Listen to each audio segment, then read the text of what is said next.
இன்னைக்கு நம்ம பார்க்க போற செலிபிரிட்டி சன் டிவில ரீசெண்டா டெலிகாஸ்ட் ஆகி ரொம்பவே ஃபேமஸா ஓடிட்டு இருக்க சீரியலான அன்னம் சீரியலோட ஹீரோயின் அன்னத்தை பத்தி தான். இவங்கள பத்தின ஃபுல் டீடைல்ஸ் தெரிஞ்சுக்கிறதுக்கு முன்னாடி சேனலை சப்ஸ்கிரைப் பண்ணாதவங்க மறக்காம சப்ஸ்கிரைப் பண்ணிக்கோங்க. அப்பதான் நாங்க போடுற வீடியோஸ் உங்களுக்கு நோட்டிபிகேஷனா வரும்.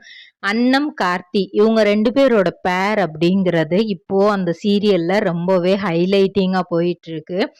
டாம் அண்ட் ஜெர்ரி பேர் மாதிரியும் இல்லாம ஒரு ரொம்ப சாஃப்டான கேரக்டர் மாதிரியும் இல்லாம கொஞ்சம் டிஃப்ரெண்ட் பேக்ரவுண்டோட, அதாவது ஃப்ரெண்ட்ஷிப் மாதிரியும் இருக்கும், அதே சமயத்துல சில சண்டைகளும் வரும். அந்த மாதிரி தான் ரோல்க்கு கொடுத்துருக்குறாங்க டைரக்டர் இவங்களுக்கு.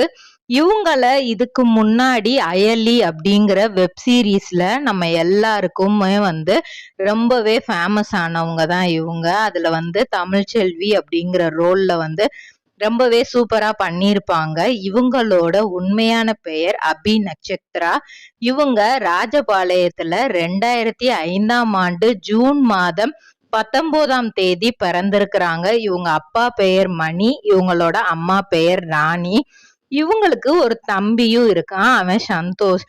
கிட்டத்தட்ட தன்னோட 2வது அம்மாவாவே தன்னோட தம்பி தான் எனக்கு.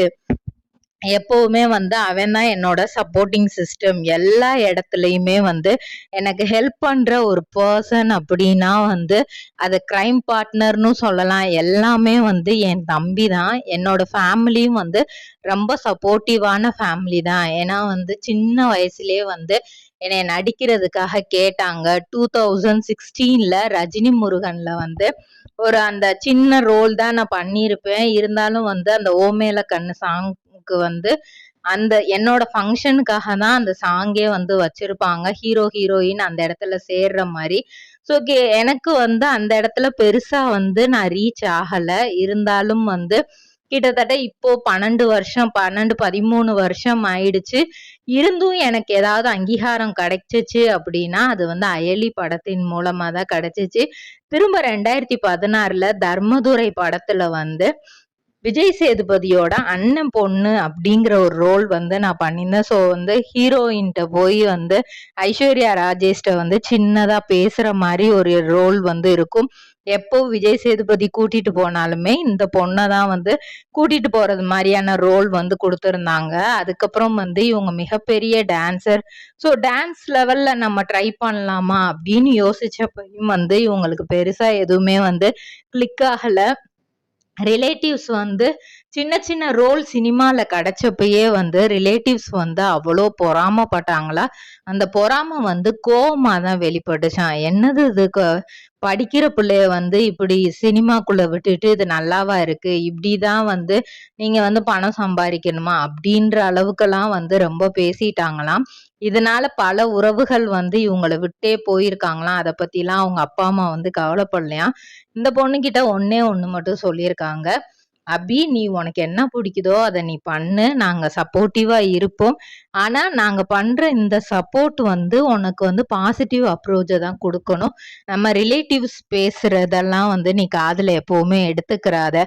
ஏன்னா இந்த பொண்ணு ரிலேட்டிவ்ஸ் நம்மளை விட்டு பிரிஞ்சு போறாங்களேன்றதுக்காக இல்லப்பா அதெல்லாம் வேண்டாம்ப்பா அப்படின்லாம் அவங்க அப்பா கிட்ட சொல்லிச்சான். அவங்க அப்பா அவங்க உனக்கு பிடிக்கலன்னு நீ இதை விட்டு விலகு, ஆனா அவங்க சொல்றாங்களேன்னு இதை விட்டு நீ விலக கூடாது அப்படிங்கிற மாதிரி அவங்க அப்பா அடிக்கடி சொல்லுவாராம். அதுக்கப்புறம் 2020ல மூக்குத்தி அம்மன் படத்துல ஆர்ஜே பாலாஜி இவங்களுக்கு ஒரு நல்ல கேரக்டர் கொடுத்துருப்பாங்க. கிட்டத்தட்ட கடைசி தங்கச்சி. பேரே வித்தியாசமா இருக்கும், வேண்டாமிர்தம் அப்படிங்கிற மாதிரி பேர் கொடுத்துருப்பாங்க. ஆனா இவங்களுக்கு கிறிஸ்டின் ஸ்கூல்ல படிச்சதுனால அங்க நிறைய கிறிஸ்டின் தாட்ஸ் எல்லாம் கேட்டு கேட்டு இவங்களுக்கு அது புடிச்சு போய் சோஃபி அப்படின்னு சொல்லிட்டு தன்னோட பேரே மாத்திட்டாங்க. இன்னும் ஒரு சிலர் கிறிஸ்டின் ஸ்கூல்ல படிக்கிறவங்களுக்கு அந்த அவங்களோட எத்திக்ஸ், அவங்க பேசுறது இது எல்லாமே ரொம்ப பிடிக்கும். நிறைய பேர் நாங்க ஹிந்து தான், இருந்தாலும் எங்களுக்கு ஜீசஸ ரொம்ப பிடிக்கும் அப்படிங்கிற மாதிரி சொல்றவங்களும் இருக்காங்க. அந்த மாதிரி ஒரு ரோல் தான் இந்த பொண்ணுக்கும் கொடுத்துருக்குறாங்க, சோஃபி அப்படின்னு. கிட்டத்தட்ட இவர் சோஃபி அப்படின்னு சொல்லும் போது கூட அந்த பொண்ணு திரும்பி பார்க்கும். அவங்க வீட்டுல ஹிந்துஸ் இதுக்கு நிறைய இம்பார்ட்டன்ஸ் கொடுப்பாங்க. அதெல்லாம் இதுக்கு சுத்தமாவே பிடிக்காம இருக்கும். ஆனா வெளியே சொல்லாம இருக்கும். இது எனக்கு பிடிக்கல, நான் இந்த மாதிரி இருக்கேன்னு வந்து சொல்லாமே இருக்கும். இத வந்து அயலி பண்ணும்போது இது கிட்டத்தட்ட வந்து 12th ஸ்டாண்டர்ட், அதாவது 2023ல தான் வந்து அயலி வந்துச்சு. அப்போ வந்து இது வந்து 12th ஸ்டாண்டர்ட் படிச்சுட்டு இருந்துச்சான். பப்ளிக் எக்ஸாமும் இருந்திருக்கு. பப்ளிக் எக்ஸாமா இல்ல அயலி வெப் சீரிஸா அப்படின்ட்டு வந்து பல யோசனைகள் இருந்திருக்கு. அப்போ அவங்க அம்மா அப்பா கூட வந்து இல்ல வேண்டாம், நீ வந்து பப்ளிக் எக்ஸாம்ல கான்சென்ட்ரேட் பண்ணு, இதுல ஒரு நல்ல மார்க் எடுத்தாதான் நெக்ஸ்ட் உன்னோட ஃபியூச்சர் வந்து நல்லா இருக்கும். சினிமா வந்து எப்பவுமே வந்து நம்மளுக்கு கை கொடுக்காது. ஒரு சில ஏன்னா பெரிய ஹீரோயின்ஸே வந்து ஒரு சில நேரம் வந்து சினிமா வந்து கைவிட்டுரும். நிறைய ஆப்பர்ச்சுனிட்டிஸ் வந்து கிடைக்காது. நம்ம கான்ஸ்டன்டா நல்லா பண்ணிட்டே இருக்கும் போதுதான் அது ஆப்பர்ச்சுனிட்டிஸ் கிடைக்கும். கண்டிப்பா அது கிடைக்கும்னு சொல்ல முடியாது அப்படின்ட்டு அவங்க அப்பா அம்மா நிறைய சொல்றாங்க. அந்த டைம்ல தான் இவங்க தன்னோட அப்பா அம்மா பேச்சையே வந்து கிட்டத்தட்ட மீறினாங்களாம்.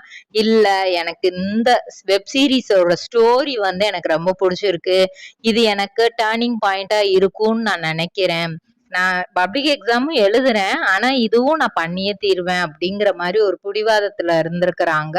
அப்ப அவங்களோட தம்பி வந்து குட்டி பையன் இருந்தாலும் அவங்க வந்து அக்கா நினைக்கிறத பண்ணட்டும்பா, நீங்க இவ்வளவு நாள் ஃப்ரீடம் கொடுத்தீங்க, இப்பயும் நீங்க கொடுங்க அப்படிங்கிற மாதிரி சொல்லியிருக்கிறாங்க. ஏன்னா அதுக்கு முன்னாடி வந்து 2021ல சித்திரை செவ்வானம் அப்படிங்கிற மூவி பண்ணியிருக்காங்க, நவரசா அப்படிங்கிற மூவி பண்ணியிருக்காங்க, 2022ல நெஞ்சுக்கு நீதி அப்படின்ற படம் எல்லாம் பண்ணியிருக்காங்க. எல்லாத்துலயுமே வந்து அவங்க சின்ன சின்ன ரோல் தான், எதுலயுமே வந்து பெருசா வெளியே தெரியல. ஆனா இந்த ரோல்ல கண்டிப்பா வெளியே தெரிவாங்க அப்படின்னு மனசுக்குள்ள அவங்களுக்கே இதா இருந்திருக்கு. ஸோ பப்ளிக் எக்ஸாமுக்கு ஒரு சைடு படிச்சுட்டே இருக்காங்க, இன்னொரு சைடு வந்து அந்த ஷூட்டிங்கும் நடந்துகிட்டே இருக்கு. எப்பெல்லாம் ஸ்கிரிப்ட் கொண்டு வராங்களோ அப்பெல்லாம் புக்கை தூக்கி ஓரமா வச்சிருவாங்களா, ஸ்கிரிப்ட் தான் நம்மளுக்கு முக்கியம் அப்படின்னு. அந்த சீரீஸ்ல வந்து இவங்களுக்கு அம்மாவா வந்தவங்க வந்து கிட்டத்தட்ட 14 வயசுலயே அவங்கள வந்து பொண்ணு கேட்டு வந்துட்டாங்களாம். ஸோ கண்டிப்பா நம்ம ஒரு டாக்குமெண்ட்ரி இதை வச்சு எடுக்கணும் அப்படின்னு தான் அவங்களும் யோசிச்சுட்டு இருந்தாங்களாம். கரெக்டா டைரக்டர் போய் இந்த கதையை சொல்லும் போது கண்டிப்பா நான் இதுல நடிக்கிறேன் அப்படிங்கிற மாதிரி சொல்லியிருக்காங்க. இந்த வெப் சீரிஸ் நல்லாவே ஹிட் ஆகி JFW மூவி அவார்ட் 2024ல பெஸ்ட் ஹீரோயின் அப்படின்னும் அவார்டு வாங்கிட்டாங்க. இது வாங்குறதுக்கு அவங்க எவ்வளவு கஷ்டப்பட்டிருக்காங்க அப்படின்னா, கிளைமேக்ஸ்ல வந்து மிகப்பெரிய ஒரு ஸ்கிரிப்ட் வரும். அந்த ஸ்கிரிப்ட் வந்து கத்தி பேசினதுல வந்து அதுல அவங்க அப்பா அம்மான்னு எல்லாருமே அவங்கள அடிச்சிருப்பாங்க. கடைசியா வந்து அவங்க அதை பேசி முடிச்சுட்டு மயங்கியே விழுந்துட்டாங்களாம். அந்த அளவுக்கு, ஏன்னா ஏற்கனவே அவங்களுக்கு வந்து வீசிங் ப்ராப்ளம் மாதிரி இருக்குமா, அதுல இதை கத்தி பேசவும் வந்து இன்னும் கொஞ்சம் சீரியஸாவே ஆயிட்டாங்களாம். அதுக்கு முன்னாடி கோல்டு எல்லாமே இருந்திருக்கு. இதை வந்து ஒரே டேக்ல வந்து டைரக்டர் எடுத்து முடிச்சுட்டாராம். அதுவுமே வந்து இவங்களோட ஆசை தானாம்.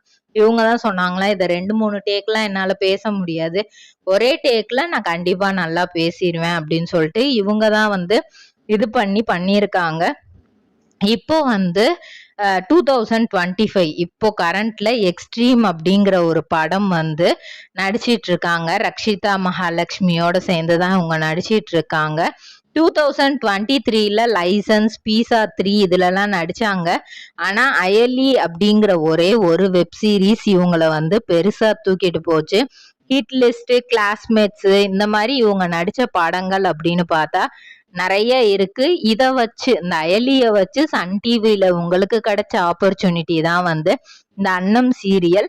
எல்லாருமே உங்களை கேக்குறது, உங்களோட புருவம் வந்து அழகா இருக்கு, 2 புருவம் வந்து ஒட்டி இருக்கு, அது எப்படி அப்படின்ற மாதிரி கேட்பாங்களாம். அவங்க அப்பா வந்து அடர்த்தியா அந்த புருவம் இருக்குமா, இவங்களுக்கு வந்து சின்னதுல இருந்தே அது ஜாயிண்ட் ஆகி தான் வந்து ஃபுல்லாவே இதாயிருக்கு.